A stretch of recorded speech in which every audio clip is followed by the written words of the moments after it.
Everyone, this side Krishi ma'am स्वागत करते हैं आप सभी का इस चैनल पे। जल्दी से वीडियो को लाइक कर दीजिए, अपने 1.5x स्पीड पे लगा दीजिए and let us start with the session. आज हम बेटा करने वाले हैं एसेक्सुअल रिप्रोडक्शन के कुछ ऐसे क्वेश्चंस जो आपके एग्जाम में आ सकते हैं। तो सबसे पहला क्वेश्चन आपके स्क्रीन पर, obviously what is asexual reproduction तो पता होना ही चाहिए, राइट। तो asexual reproduction versus sexual reproduction के ऊपर डिस्टिंग्विश बिटवीन आता है।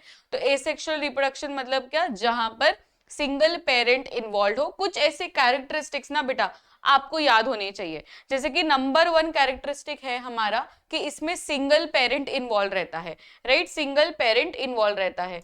तो कुछ कैरेक्टरिस्टिक्स आप लोग अपने नोटबुक में लिख दो। सबसे पहला क्या लिखेंगे, सिंगल पेरेंट इन्वॉल्व है। फिर दूसरा कैरेक्टरिस्टिक क्या लिखेंगे, एक सिंगल पेरेंट इन्वॉल्व है, इसलिए यहाँ पर आपको गैमिट्स बनने के भी चांसेस बहुत ही कम रहते हैं, तो गैमिट्स भी नहीं बनते हैं। फर्टिलाइजेशन भी नहीं होता है एंड ऑब्वियसली वेरिएशंस भी आपको बहुत कम मिलेंगे, very very like minor variations, अगर वेरिएशंस हो भी रहे हैं तो, because this is asexual reproduction. Asexual reproduction में सिंगल पेरेंट इन्वॉल्व है, दूसरा कोई पेरेंट ही नहीं है, तो उसके कैरेक्टरिस्टिक्स कहाँ से आएंगे। तो ये 4 कैरेक्टरिस्टिक्स ना आप लोग एकदम याद करके जाना, क्योंकि सेक्सुअल वर्सेस एसेक्सुअल में आपको ये क्वेश्चन आता है एग्जाम में। तो व्हाट इज एसेक्सुअल रिप्रोडक्शन, यही है जो मैंने जस्ट आपको समझाया। What are the different methods of asexual reproduction, चलो स्टार्टिंग से याद करो। पहले फिजन था, फिर बडिंग था, फिर fragmentation, regeneration, spore formation, right, vegetative propagation, बस यही सारी चीजें लिख कर आनी है। तो सबसे पहले फिजन, उसमें binary fission and multiple fission, फिर fragmentation, regeneration, budding, spore formation and vegetative propagation. ये सब दूसरा सब प्लांट्स में होता है, ये दूसरा सब एनिमल्स में होता है, सिर्फ ये प्लांट में होता है, that is vegetative propagation.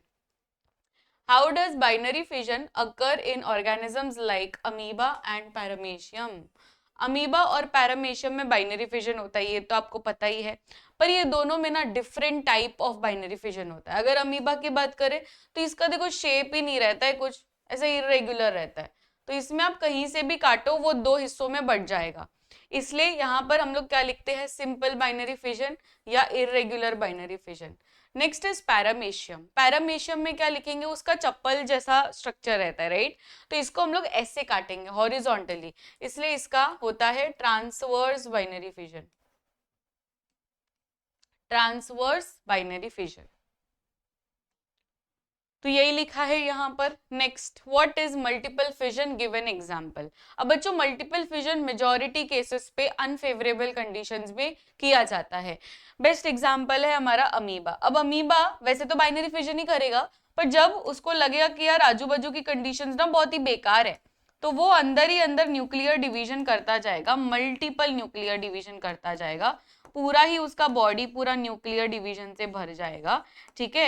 And जब उसको लगेगा कि आजू बाजू का फेवरेबल कंडीशन आ चुका है, तो तब ये देखो, ये यहाँ पर ना ऐसा सिस्ट जैसा बना लेता है, ये एक कवरिंग है।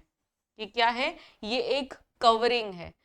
जब उसे लगेगा कि आजू बाजू की कंडीशंस अब अच्छी हो चुकी है, तो ये सिस्ट ब्रेक हो जाएगा और सारे ये निकलेंगे बाहर।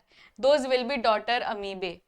तो इसका एग्जाम्पल याद रखना है, एक तो अमीबा है इसका एग्जाम्पल, एंड दूसरा है plasmodium. Amoeba and Plasmodium.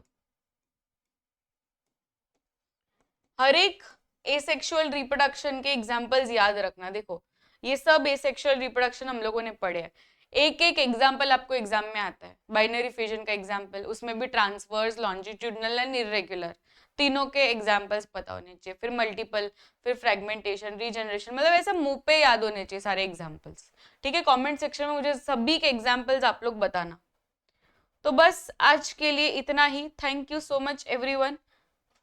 Video को लाइक जरूर से कर देना और कमेंट सेक्शन में सभी के एग्जाम्पल जरूर से बताना। So this side Krishi ma'am signing off, मिलते हैं नेक्स्ट सेशन में। Till then keep smiling, take care, bye everyone.